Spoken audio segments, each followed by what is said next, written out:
আসিয়া রাদিয়াল্লাহু তাআলা আনহা আলাইহাস সালাম ফেরাউনের স্ত্রী। এই মহিলা অনেক দামি মহিলা, মুসা আলাইহিস সালামের পালক মা। সুবহানাল্লাহ পড়েন। নিজের সন্তান ছিল না, সাইয়েদনা মুসা আলাইহিস সালামকে মায়ের মতো লালন পালন করেছেন। গোপনে গোপনে মুসা আলাইহিস সালামের উপর ঈমান এনেছেন। গোপনে গোপনে রাত্রিবেলা তাহাজ্জুদ পড়ে চোখের পানি ছেড়ে চাইতেন কার কাছে? ফেরাউনের বউ আর ফেরাউনের ফিনান্স মিনিস্টার, অর্থমন্ত্রীর বউ, দুইজন লুকিয়ে কালিমা পড়ে মুসলমান। ফেরাউন কিছু জানে না। সুবহানাল্লাহ। কি আল্লাহর খেলা! ফেরাউন লক্ষ লক্ষ বনি ইসরাইলের ছোট্ট বাচ্চাকে জবাই করেছে একটা বাচ্চাকে ঠেকানোর জন্য। নাম কি? মুসা। আর ফেরাউনের ঘরে আল্লাহ মুসাকে বড় করলেন। কোন সুবহানাল্লাহ। লুকিয়ে লুকিয়ে ঈমান আনলো।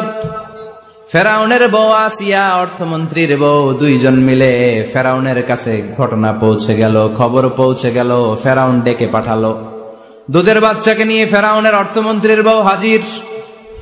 কুখ্যাত সন্ত্রাসী ফেরাউনের নিজের বউ আসিয়াও হাজির। ফেরাউন বলে, এক আল্লাহর উপর কুফরির ঘোষণা দে, আল্লাহকে ভুলে যা, আমার পায়ের সামনে সেজদা দে, আমি মাফ করে দেব। আসিয়ার এক কথা, জীবন যাবে কিন্তু ঈমান যাবে।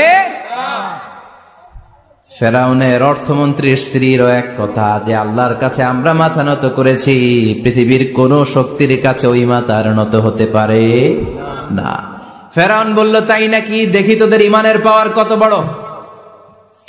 অর্ডার করলো, বিশাল বড় পাতিল নিয়ে আসো, কড়াই নিয়ে আসো, কড়াই ভর্তি তেল গরম করতে শুরু করো। টকবক টকবক করে কড়াইয়ের মধ্যে গরম তেল। ফেরাউন বলে, ও অর্থমন্ত্রীর স্ত্রী, তোমারে অনেক ভালো জানতাম, এখনই আমার পায়ের সামনে সেজদায় লুটিয়ে পড়ো, আল্লাহরে ছাড়ো, আমি তোরে ছেড়ে দেব। অর্থমন্ত্রীর বউ বলে, এত সোজা না। সুবহানাল্লাহ বলে। এক কথা, আল্লাহর সামনে মাথা নত করেছি, কারো সামনে করব না। ফেরাউন অর্ডার দিল, এই মহিলার দুধের বাচ্চাটারে টান দিয়ে আন, টকবক তেলের মধ্যে, কড়াইয়ের মধ্যে গরম তেলের মধ্যে ছেড়ে দে।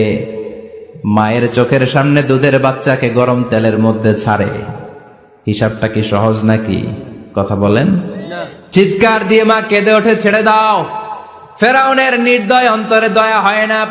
দুধের বাচ্চাটারে তেলের মধ্যে ছেড়ে দেওয়ার পরে মুহূর্তের মধ্যে ছেলেটা রোস্ট হয়ে যায়। কিন্তু ছেলেটা হাত উঁচু করে ডেকে বলে, মা ভয় পেও না, তোমরা দেখো টকবগে কড়াইয়ের ভেতরে তেল, আসলে মা এটা আগুন না, এটা জান্নাতের বাগান।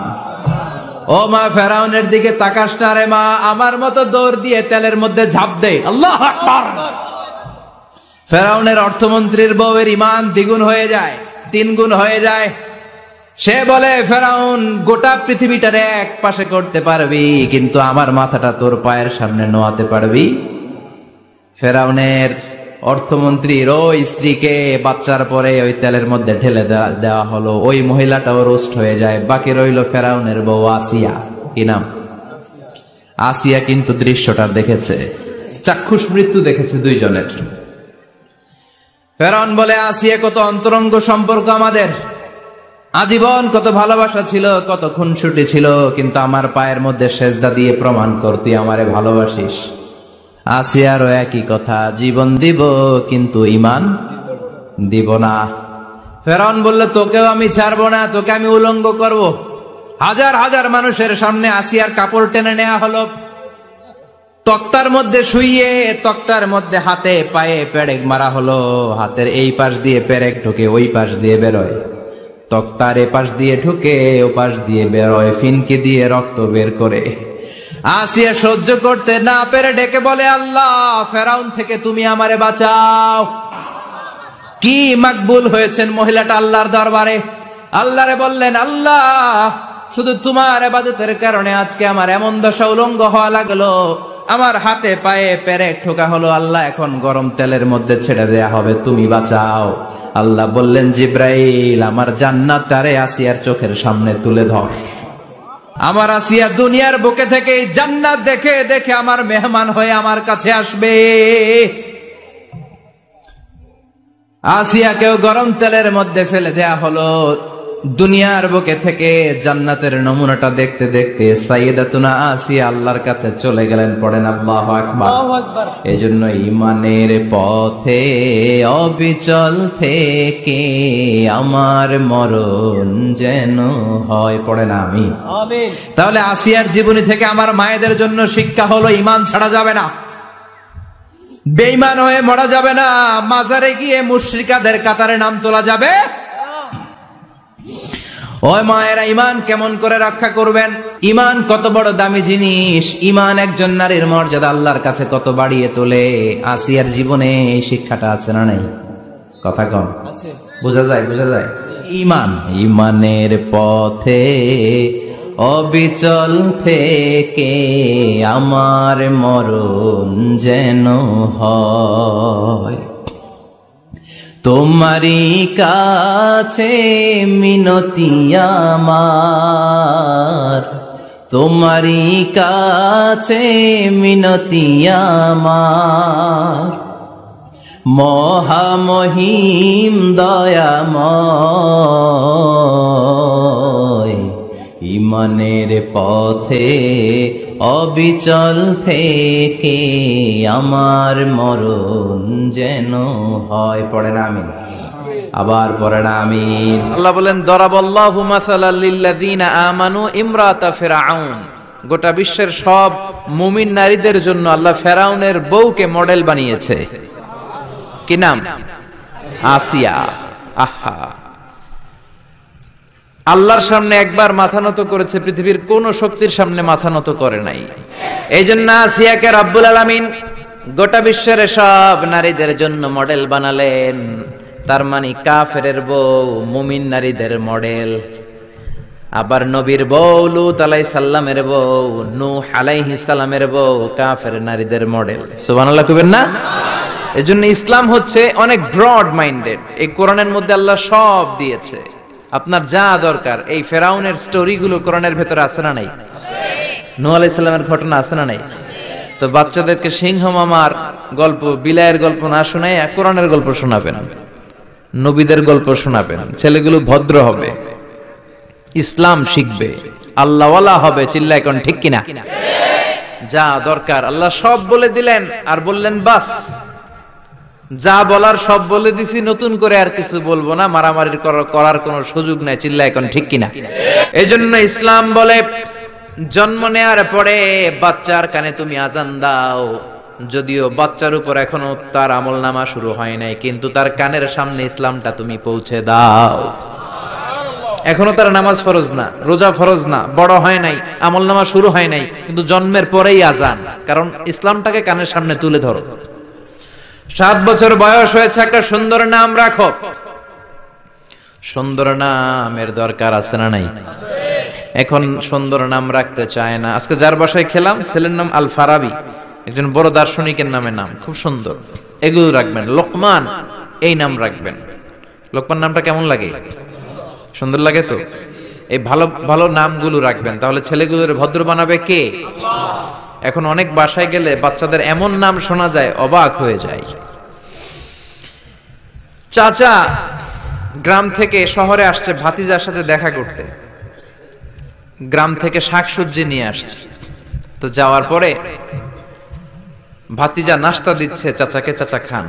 চাচা নাস্তা খায় আর বলে, অনেকদিন পরে আসছি, তোমার নাকি এক ছেলে এক মেয়ে, আমার সাথে তো কোনোদিন দেখা হয় নাই, ডাকো না একটু দেখা করি। ভাতিজা ওদেরকে ডাক দিছে, ব্রাশ ফায়ার। ব্রাশ ফায়ার শুন না, চাচা খানা থিয়ে দিছে দৌড়। ভাতিজা বলে, চাচা দৌড়ায়েন না। চাচা আইজো দৌড়, কাইলো দৌড়, জনমের দৌড়। চাচাও দৌড়ায়, ভাতিজাও দৌড়ায়। চাচা কয়, ভাতিজা বয়স আমার 80, আমারে তুই ব্রাশ ফায়ার করিস না। ভাতিজা বলে, চাচা এই ব্রাশ ফায়ার ওই ব্রাশ ফায়ার না, ছেলের নাম ব্রাশ, মেয়ের নাম ফায়ার। যে বলছে ছেলে মেয়েরে ডাকো, তো ভাতিজা বলছে ব্রাশ ফায়ার। কপাল পোড়া। এরকম নাম আছে না নাই? আহাব্বুল আসমা ইলাল্লাহ আব্দুল্লাহ, আব্দুর রহমান। আল্লাহর কাছে সবচাইতে প্রিয়তম নাম হচ্ছে আব্দুল্লাহ আর হচ্ছে আব্দুর রহমান। সুবহানাল্লাহ পড়েন। এই নামগুলো রাখতে রাজি আছেন তো? আব্দুল্লাহ, আব্দুর রহমান রাখবেন, নবীদের নামে নাম রাখবেন, সাহাবাদের নামে নাম রাখবেন, তাহলে ছেলেগুলো ভদ্র হবে, নামাজি হবে, ঠিক কিনা? সাইয়েদনা লোকমান তার ছেলেকে উপদেশ দিলেন 10টা। জোরে বলেন কয়টা? উপদেশগুলো আল্লাহর কাছে এত ভালো লেগেছে, আল্লাহ সরাসরি কোরআনে যেমন যেমন বাবা উপদেশ দিয়েছিল তেমন তেমন আল্লাহ তুলে ধরেছে। এজন্য সব বাবাদের উচিত ছেলেদেরকে উপদেশ দেয়া। ছেলে যত ছোটই হোক তার কানে আপনি ইসলাম পৌঁছে দেন, জন্মের পরে কানে আজান দেন, বয়স যখন 7 দিন আকিকা দেন। আকিকা অনেকে দেরি করে দেয়, কুরবানির সাথে দেয়, হ্যাঁ আদায় হবে, কিন্তু 7 দিনে দিলে সুন্নাত সম্মত আদায় হবে, ঠিক কিনা? 7 দিনে দিবেন। 7ম দিনে মেয়ে হলে 1টা খাসি, ছেলে হলে 2টা খাসি। বিশ্বনবীর সুন্নাহ নিয়ে আপনি থাকেন, এটার মধ্যে বরকত, রহমত, মার্সি, ব্লেসিং চাচরা নাই। 7 দিনের দিন নাম রাখবেন, আকিকা দিবেন, কোরআন শিখাবেন। ছেলে যখন বড় হবে ছেলের হাতে কোরআন তুলে দিবেন, ছেলেটা কোরআনওয়ালা হবে। আর যদি ছেলের হাতের মধ্যে গানের বাদ্যযন্ত্র তুলে দেন, গানকে ভালোবাসবে। আমার বাবার মুখে প্রথম যেদিন শুনেছিলাম গান, সেদিন থেকে গানি জীবন, গানি আমার প্রাণ। আমার মায়ের আদেশ বাবার মতো গাইতে হবে গান, সেদিন থেকে গানি জীবন, গানি আমার প্রাণ। তো গান জীবন প্রাণ তো হইবে। গান শিখাইছেন, কোরআন শিখান নাই, কপাল পোড়া। গান না শিখায়া ছেলেটারে যদি কোরআন শিখাতেন, ছেলেটা বলতো বাবার মুখে প্রথম যেদিন শুনেছি কোরআন, সেদিন থেকে কোরআনি জীবন, কোরআনি আমার প্রাণ, ঠিক কি না? এজন্য জীবনটা শুরু করবেন কোরআন দিয়ে, জীবন শুরু করবেন ইসলাম দিয়ে, তখনই ছেলেগুলো ভদ্র হবে।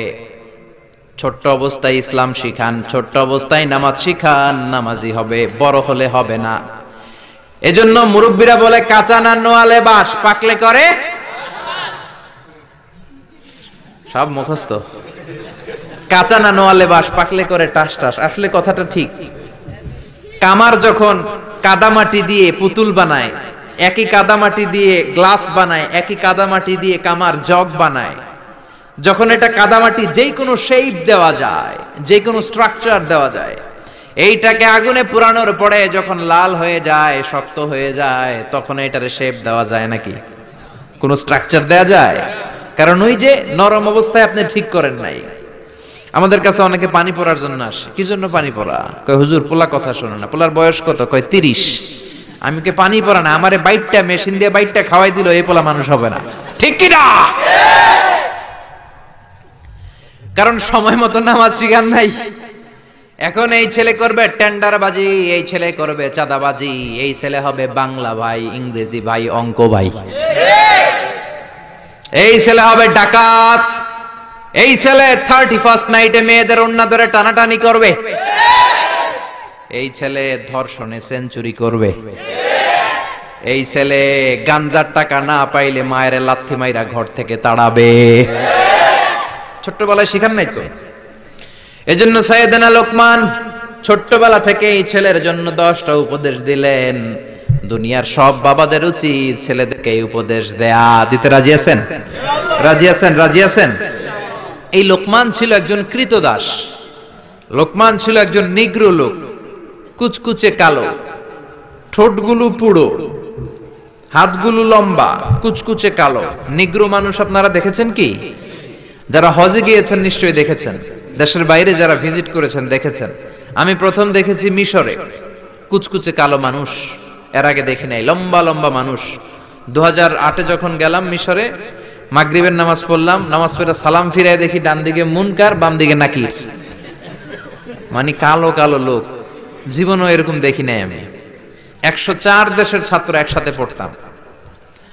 ওইখানে প্রথম ওয়ালাদ্দাল্লিন সবাই কয় আমিন, আওয়াজ করে আমিন। অনেকে দিছে দৌড়। নতুন যারা বাংলাদেশে আওয়াজ শুনে ভয় পেয়ে গেছে, কি করবে না করবে। নতুন আমল যদি কেউ দেখে অনেকের মধ্যে এই অবস্থা ঘটে, ঠিক কি না? কুচকুচে কালো মানুষ প্রথমে দেখলাম। এরকম কুচকুচে কালো ছিল সাইয়েদনা লোকমান আলাইহিস সালাম। দেখেন, কালো হওয়ার পরেও, একজন কৃতদাস গোলাম হওয়ার পরেও তার কথাগুলো কোরআনে দিয়েছে কে? তার মানে ইসলামে কালো সাদায় কোনো পার্থক্য নাই, ধনী গরিবে পার্থক্য নাই, লম্বা খাটোতে পার্থক্য নাই। পার্থক্য হলো তাকওয়ায়। যার কলিজায় তাকওয়া বেশি সেই আল্লাহর কাছে সেরা। ঠিক কিনা? কিয়ামতের দিন কি প্রধানমন্ত্রীর জন্য আলাদা লাইন, প্রেসিডেন্টের জন্য, এমপির জন্য? কিয়ামতের দিন লাইন দুইটা। কয়টা? আসহাবুল ইয়ামিন, আসহাবুশ শিমাল। একটা হবে ডানপন্থী আর একটা বামপন্থী। ডানপন্থীদের হাতের মধ্যে থাকবে লা ইলাহার পতাকা, আল্লিল্লাহি তাকবীর, আল্লাহু আকবার। আর বামপন্থীদের ওইখানে কিল ঘুষি আছে না নাই? দল দুইটা। ওই দিন হবে আসল খেলা, ফাইনাল খেলা। ঠিক কি না? এজন্য ইসলাম বলে there is no difference between black and white, between upper and lower, between the richer section of the society and poorer section of the society, between the prime minister, member of the parliament and rickshaw puller, factory labor. Everyone is totally equal, 100% equal, completely equal in the eyes of Islam. চিল্লায় কোন ঠিক কি না? সাদা কালায় পার্থক্য নাই, প্রধানমন্ত্রী কুলিওয়ালা ঠেলাওয়ালা রিকশাওয়ালায় পার্থক্য নাই। পার্থক্য হলো যার কলিজায় তাকওয়া বেশি সেই আল্লাহর কাছে সেরা। এজন্য লোকমান আলাইহিস সালামের কথাকে আল্লাহ সরাসরি কোট করতে একটু কুণ্ঠাবোধ করলেন, আল্লাহ তুলে দিলেন কথাগুলো। পেশায় ছিল রাখাল, পেশায় কি ছিল? সারাদিন ছাগল চড়াতো, রাতের বেলায় যখন ঘরে ফিরতো এলাকার মানুষগুলো এরকম বসতো ওনার কথা শোনার জন্য। মাগরিবের পরে হাজার হাজার লোক চলে আসতো এই রাখালের কথা শুনতে, কারণ আল্লাহ তাকে হিকমত দিয়েছে, প্রজ্ঞা দিয়েছে, বিবেক দিয়েছে, কমন সেন্স দিয়েছে। সাইয়েদনা লোকমানের কথা শোনার জন্য হাজার হাজার লোক হয়। লোকমানের মনিব ভাবে ঘটনা কি, আমি হলাম ওর মনিব, আমার কাছে কেউ আসে না। আর এই লোকটা আমার কর্মচারী, কুচকুচে কালো দেখতে, তার কথা শোনার জন্য লোকেরা আসে কেন? লোকদের জিজ্ঞেস করলো তোমরা আসছো কেন? আপনার রাখাল ছেলের মাথার মধ্যে এত হিকমত, এত বুদ্ধি, তার কথাগুলো শোনার জন্য আমরা এসেছি। আমার এই রাখালের এত হিকমত, এত বুদ্ধি, দেখি তো কি হিকমত আছে। ডেকে আনলো একবার লোকমানকে, লোকমান তাআলা হুনা, এদিকে আসো। ইবনে জারির আত-তাবারি ওনার তাফসীরের ভেতরে, তাফসীর ইবনে জারির আত-তাবারি, এটার মধ্যে উনি লিখেছেন, উনি যে কত কিছু লিখেছেন, উনি একটা তারিখের গ্রন্থ, ইতিহাসের গ্রন্থ লিখেছেন, তারিখে তাবারি। আলেম যারা আছেন বুঝবেন, উনি জীবনে যত পৃষ্ঠা লিখেছেন ওইটা দিয়ে যদি উনার জীবনের বয়সটারে ভাগ দেয়া হয়, এভারেজে উনি দৈনিক প্রতিদিন লিখেছেন 85 পৃষ্ঠা। আমরা 85 পৃষ্ঠা তো পড়তেও পারি না। আপনি একদিনে 85 পৃষ্ঠা পড়ছেন কোনোদিন? উনি প্রতিদিন লিখতেন অন এভারেজ 85 পেজেস। 85 পৃষ্ঠা প্রতিদিন লিখতেন। উনি ওনার তাফসীর এনেছেন। মনিব লোকমান ডেকে বলে, ও লোকমান, ইযবাহ শাতান, একটা ছাগল জবাই করো, ওয়া আখরিজ মিনহা আতিয়াবা মুদগাতাইন, এবার ছাগলের সবচাইতে দুইটা দামি অঙ্গ ছুরি দিয়ে কেটে আনো। সাইয়েদনা লোকমান মনিবের কথা অনুযায়ী ছাগল জবাই করলেন, জবাই করে জিহ্বাটা আর কলবটা কেটে আনলেন। বললেন, মনিব, এই দুইটা অঙ্গ সবচেয়ে দামি। এবার মনিব বলল, ইযহাব ওয়াজবাহ শাতান উখরা, আরেকটা ছাগল জবাই করো, ওয়া আখরিজ মিনহা আখবাস মুদগাতাইন, এবার সবচেয়ে নিকৃষ্ট দুইটা অঙ্গ কেটে আনো। এবার সাইয়েদনা লোকমান আবার ছাগল জবাই করলেন, আবারও জিহ্বা আর কলব কেটে নিয়ে আসলেন। মনিব বলে, মা হাদা ইয়া লোকমান, ও লোকমান, সবচাইতে উৎকৃষ্ট দুইটা অঙ্গ কেটে আনার জন্য বললাম, জিহ্বার কলব আনলা, সবচেয়ে নিকৃষ্ট দুইটা অঙ্গ কেটে আনতে বললাম, তখনও জিহ্বার কলব আনলা, ঘটনাটা কি?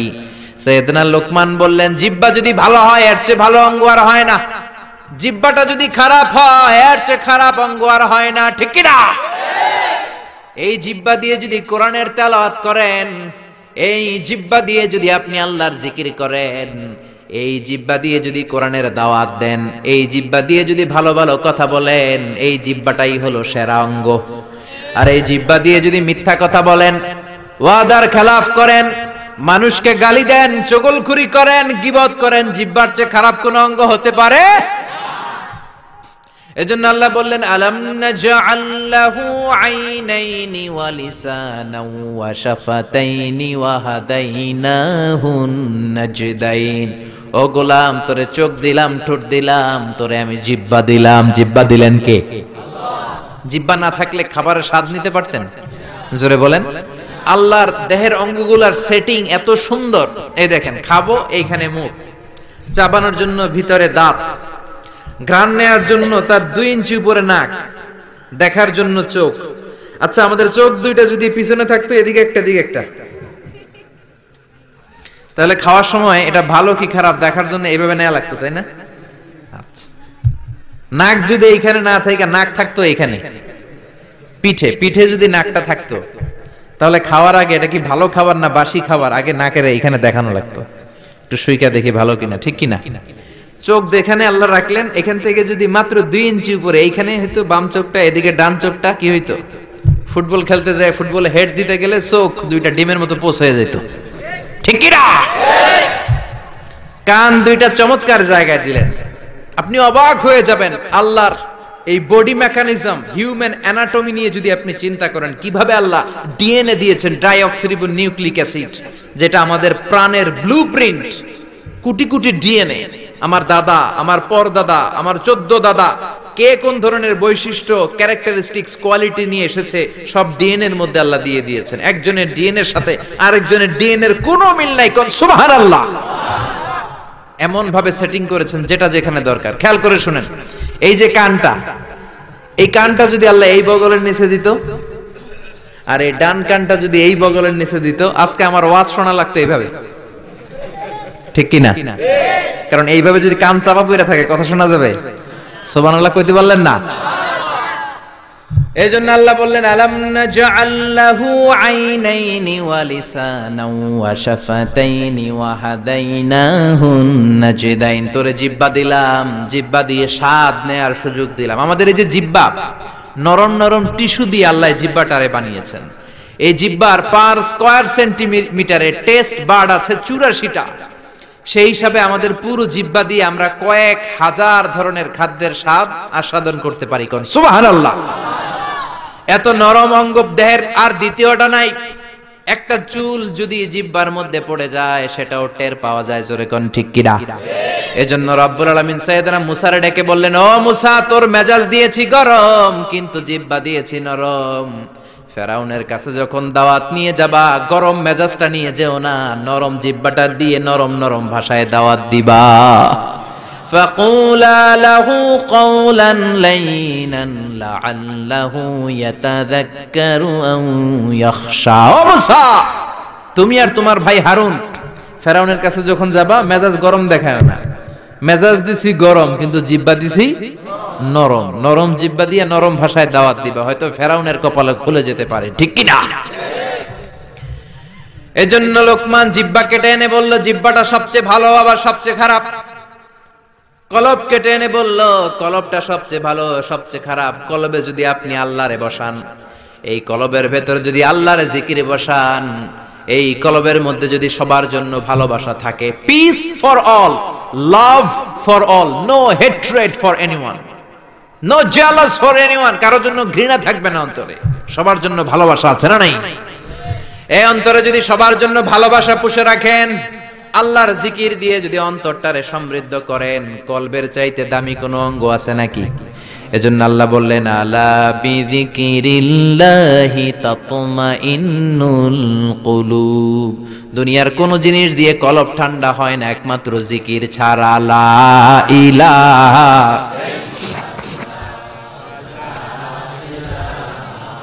লা ইলাহা ইল্লাল্লাহু মুহাম্মাদুর রাসূলুল্লাহ সাল্লাল্লাহু। এইজন্য এই কলবে জিকির করতে হবে, কলবের মধ্যে আল্লাহকে স্থান দিতে হবে। কলব পরিষ্কার হয় জিকির দিয়া। অনেকে বলে আমরা জিকির করি না, কলবে আয়না বসাই। কি বসাই? আয়না বসাইয়া দে মোর কলবের ভিতর বাবারে। আছে না নাই?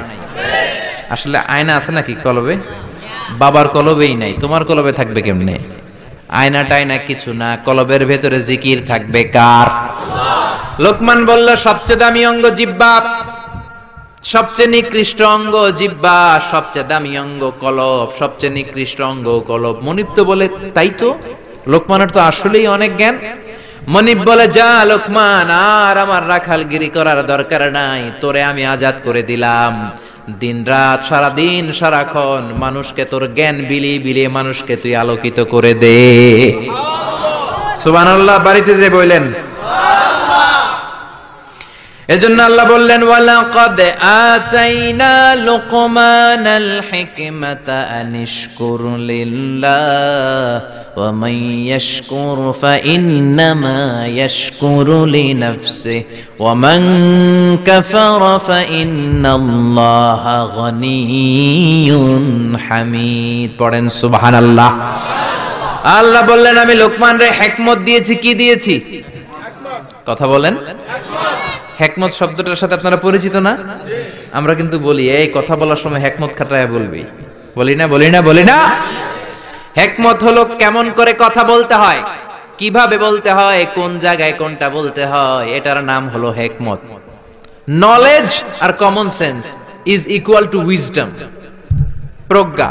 হিকমতের বাংলা হচ্ছে প্রজ্ঞা, ইংরেজি হচ্ছে উইজডম। আপনার যে জ্ঞান আছে, জ্ঞানের সাথে যদি কমন সেন্সটারে কাজে লাগান, ওইটাই প্রজ্ঞা, তখনই আপনি ওয়াইজ ম্যান হয়ে যাবেন, ঠিক না? আপনার জ্ঞান আছে নামাজ পড়া ফরজ, নামাজ পড়লে জান্নাতি হওয়া যায়, এটা কিন্তু হিকমত না, এটা হলো জ্ঞান, নলেজ। এবার কেমন করে রুকু করবেন, কেমন করে সিজদা করবেন, কেমন করে নামাজ পড়বেন, এটা জানার নাম হলো হিকমত। তার মানে জ্ঞানকে প্রয়োগ করার কৌশল হচ্ছে হিকমত। জ্ঞান প্রয়োগের বাস্তব কলা কৌশল, মেকানিজম জানার নাম হচ্ছে হিকমত। এই জন্য যারা কোরআনের দাওয়াত দেয়, যারা মুফাসসিরে কোরআন, যারা খতিব, যারা ইমাম সাহেব, আল্লাহ তাদেরকে বললেন দাওয়াত দেওয়ার সময় হিকমতের সাথে দিবা। উদউ ইলা সাবিলি রাব্বিকা বিল হিকমাতি ওয়াল মাউইযাতিল হাসানাতি ওয়াজাদিলহুম বিল্লাতী হিয়া আহসান। উদউ ইলা সাবিলি রাব্বিকা, আল্লাহর রাস্তায় দাওয়াত দাও। কিভাবে দিবা? বিল হিকমা, হিকমতের সাথে দিবা। হিকমত আল্লাহ সবারে দেয় না। ইউতিল হিকমাতা মান ইয়াশা ওয়া মান ইউতাল হিকমাতা ফাকাদ উতিয়া খায়রান কাসীরা। আল্লাহ হিকমত দেন, কিন্তু সবাইরে নয়, যারে দেন তার কপাল রে উজালা করে দেন। হিকমতের আরেক অর্থ সুন্নাহ। বিশ্বনবী ইউআল্লিমুহুমুল কিতাব ওয়াল হিকমা, কিতাব শিখাবে আর বিশ্বনবীর সুন্নাত শিখাবে। এই সব হিকমত আল্লাহ লোকমানকে দিয়েছেন। এজন্য রব্বুল আলামিন আমাদেরকেও হিকমত দেখ। আমরা চাই কি চাই না? চাই কি চাই না? সবাই পড়েন, আল্লাহুম্মা উরযুকনা আল হিকমা। ও আল্লাহ, আপনি আমাদেরকে হিকমত দেন। পড়েন আমিন। আমি লোকমানকে হিকমত দিয়েছি আর বলেছি, আনিশকুর লিল্লাহি ওয়া মান ইয়াশকুরু ফাইন্নামা ইয়াশকুরু লিনাফসি। হিকমত দিয়ে আমি লোকমান রে বললাম, ও লোকমান, আনিশকুর লিল্লাহ, শুকরিয়া করবা কার? জোরে বলেন, কার? আল্লাহর শুকরিয়া করবা, কারণ শুকরিয়া করলে নেয়ামত বাড়ায় দেয় কে? শুকরিয়া না করলে নেয়ামত কেড়ে নেয় কে?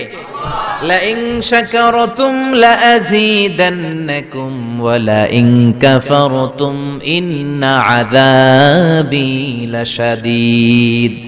ও বান্দা, যদি আমার নেয়ামতের শুকরিয়া করো, এই যে ভাত খাও, এই যে মাছ খাও, গোশত খাও, এই যে বাতাস, নাক দিয়ে বাতাস নাও, এই যে প্রাণ ভরে তুমি পানি খাও, এই যে আমি নেয়ামত দিয়েছি, নেয়ামত গুলোর শুকরিয়া যদি করো, নেয়ামত বাড়ায় দিবে কে?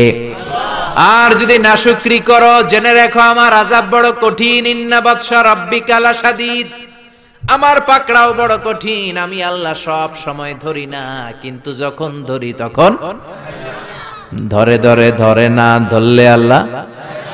জোরে বলেন, ধরে ধরে ধরে না ধরলে আল্লাহ। সব সময় ধরি না, কিন্তু ধরলে ছাড়ি না। ফেরাউন রে ধরে না, কিন্তু যখন ধরছে তখন আর। নমরুদ রে ধরে না, কিন্তু যখন ধরছে মশার কামড় দিয়ে দুনিয়া থেকে শেষ। ফেরাউনকে সাগরের মধ্যে সুবানি খাওয়াইছে কে? আব্রাহার বাহিনীকে আবাবিল দিয়ে ধ্বংস করলো কে? আবার কাবা ভাঙতে এলে পাঠাও আবাবিল, দাও খোদা দাও আমায় আবার উমর দারাজ দিল। আল্লাহু আকবার। তার মানে সব সময় ধরে না, অনেক ছাড় দেয়। ফামাহিলিল কাফিরিন আমহিলহুম রুয়াইদা, কাফেরদেরকে আমি ঢিল দেই, চান্স দেই, সময় দেই, দেখি ফিরে আসে কিনা, দেখি তওবা করে কিনা, দেখি মসজিদে ঢুকে কিনা, দেখি নামাজি হয় কিনা, দেখি ভালো মানুষ সাজে কিনা। জোরে কোন ঠিক কিনা? আমরা যখন ঘুড়ি উড়াই হাতে থাকে কি? নাটাই থেকে আমরা সুতায় ঢিল দেই, তাই না? ঘুড়ি ডানে যায়, বায়ে যায়, কি আরাম, উঠতেছে এই আকাশে, এদিকে যায় ওদিকে যায়। তার মানে কি এই যে ঘুড়ির আর ফিরে আসা লাগবে না? আসা লাগবে কি লাগবে না? সুতা আমরা ঢিল দেই, ঘুড়ি আকাশে উড়ে। সন্ধ্যাবেলায় নাটাই ধরে যখন সুতায় টান দেই, ঘুড়ির ফিরে আসা লাগে কি লাগে না? এই জন্য সুযোগ পেয়ে গাদ্দারি করো না, নাফরমানি করো না। সুতায় ধরে যখন টান দিবেন ফিরে আসা লাগবে, ঠিক কি না? এজন্য আল্লাহ বলো শুকরিয়া করো। বললেন শুকরিয়া করে বাড়ায় দিব না, শুকরি করলে কেড়ে নিব। শুকরিয়া করবেন না কেন? এত নিয়ামত আল্লাহ আমাদের দিয়েছেন, নিয়ামত গুলো গুণে শেষ করতে পারবেন? পারবেন? আমার দেহে কত নিয়ামত, আমার ঘরে কত নিয়ামত, আমার ব্যবসা প্রতিষ্ঠানে কত নিয়ামত, গোটা বসুন্ধরা পৃথিবী ব্যাপী কত নিয়ামত, ঠিক কি না? এজন্য আল্লাহ বললেন আনিশকুরু লিল্লাহি ওয়া মান ইয়াশকুরু ফাইন্নামা ইয়াশকুরু লিনাফসিহি।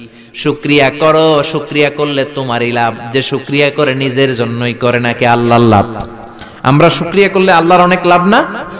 আল্লাহর ক্ষমতা অনেক বেড়ে যাবে আমরা শুকরিয়া করলে, বেড়ে যাবে, বেড়ে যাবে। আল্লাহ বলে গোলাম, পৃথিবীর সবাই যদি মুত্তাকি হয়ে যাও, দুনিয়ার সবাই যদি নামাজি হয়ে যাও, আল্লাহর ওলি হয়ে যাও, আমার কোনো লাভ নাই, লাভ তোর। আর সবাই যদি কাফের হয়ে যাও, আমি আল্লাহর লস নাই, লসও তোমার। জোরে কোন ঠিক কিনা?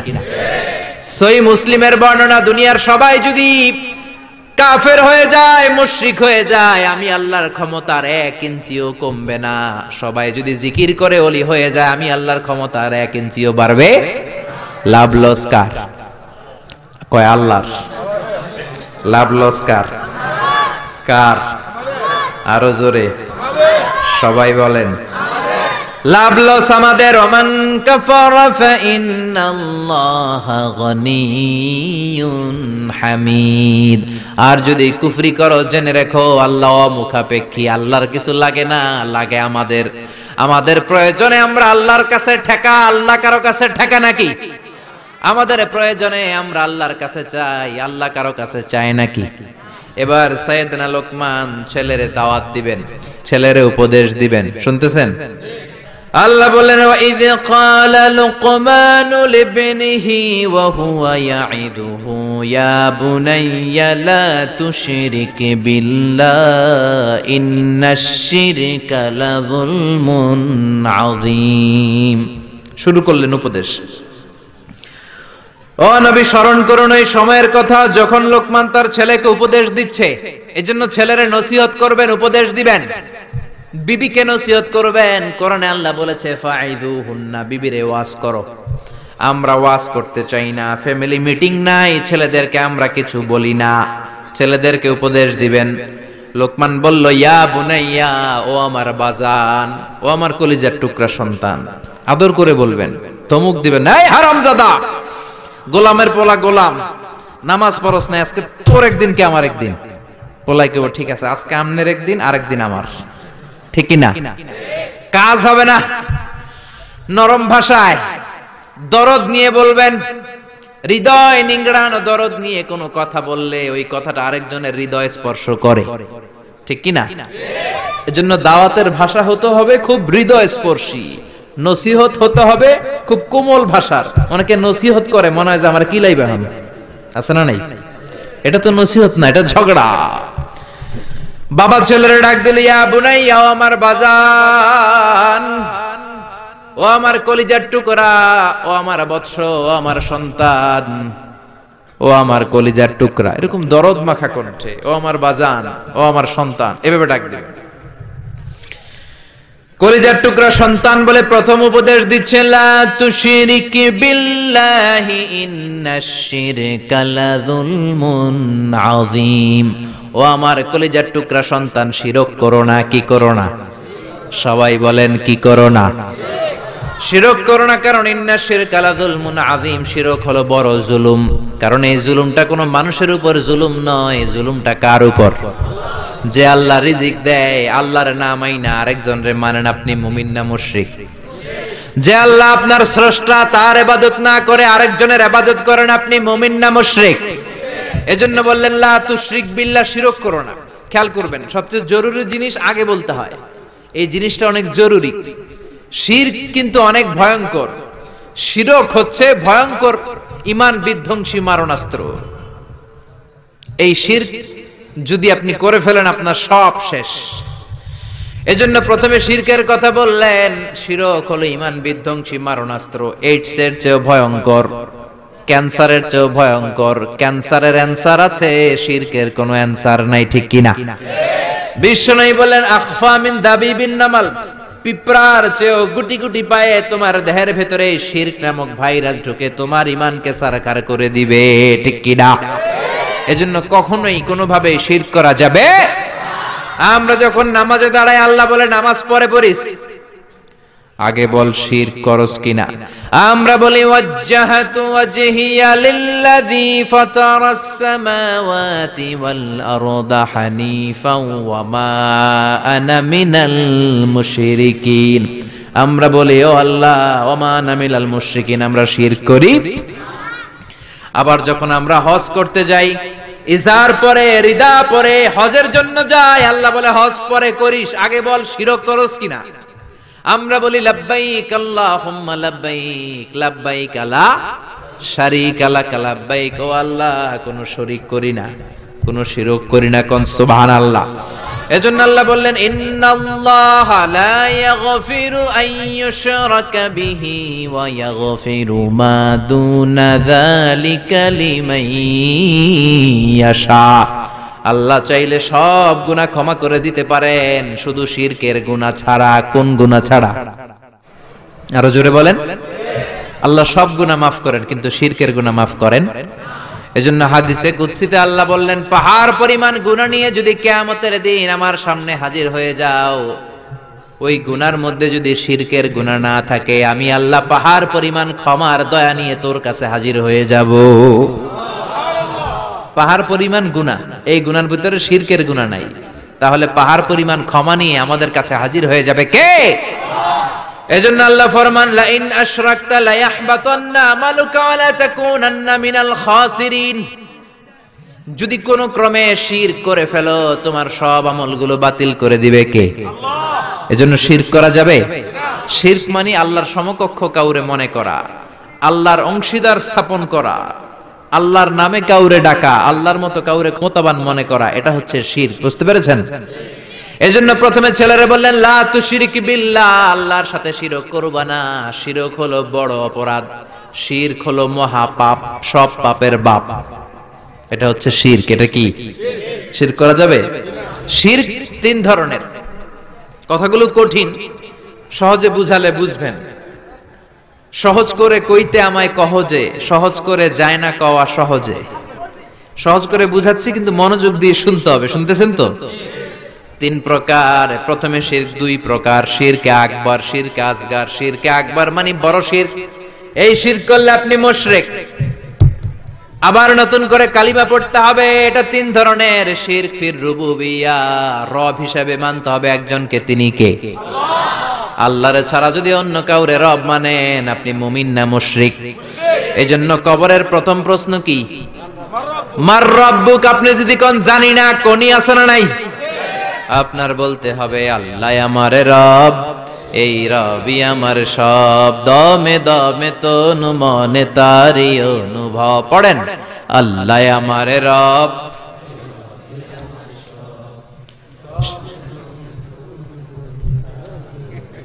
আর শিরক ফির রুবুবিয়াহ, রবের নামে যদি শিরক করেন, ফেরাউন বলেছিল আনা রব্বুকুমুল আ'লা, আমি বড় রব, আমি বড় খোদা। আল্লাহ কয় তুই হুদা।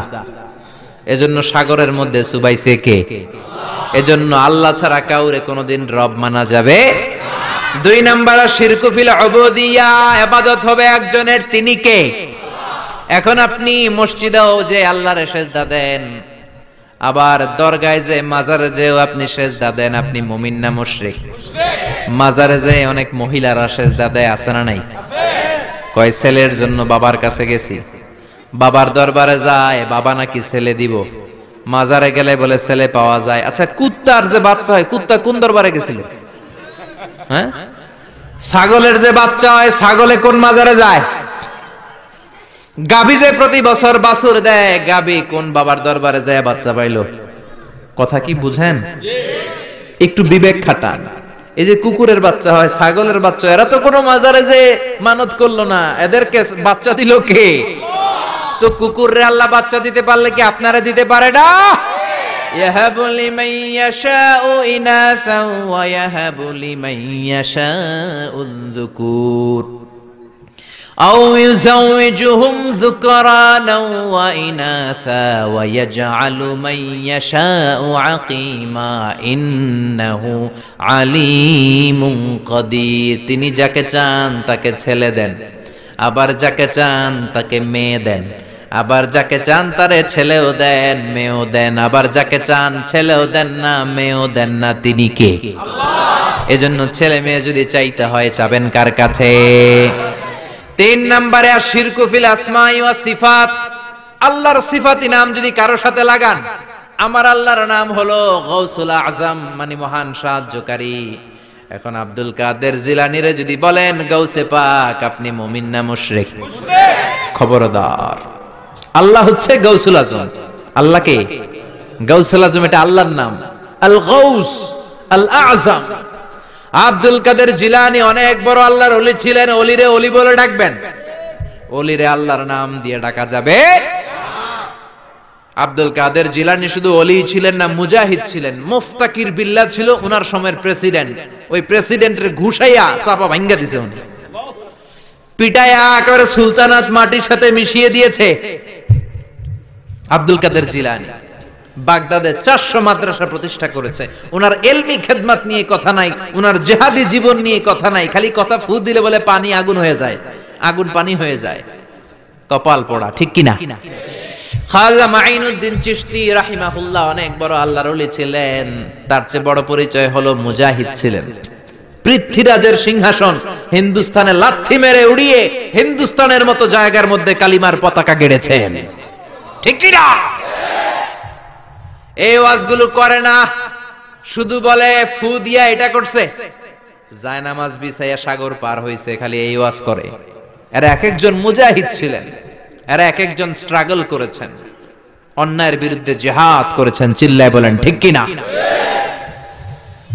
এজন্য খবরদার, আল্লাহর নামের সাথে আল্লাহর মতো করে কাউরে ডাকা যাবে না, কোন ধরনের শিরক করা যাবে না। এটা গেল শিরকে আকবার। এবার আসেন শিরকে আসগর।